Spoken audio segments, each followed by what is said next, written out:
You ask Tiger to solve. This deals with linear equations with one unknown. The final result is x equals -4. Let's solve it step by step. Simplify the expression. Group like terms. Simplify the arithmetic. Group all constants on the right side of the equation.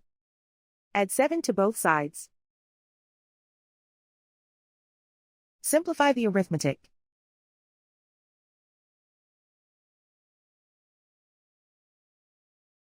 Isolate the x. Divide both sides by -6. Cancel out the negatives.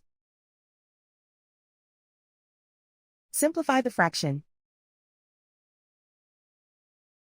Move the negative sign from the denominator to the numerator.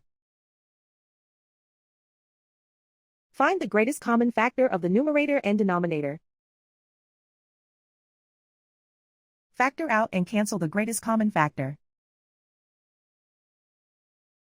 And so the final result is x equals -4.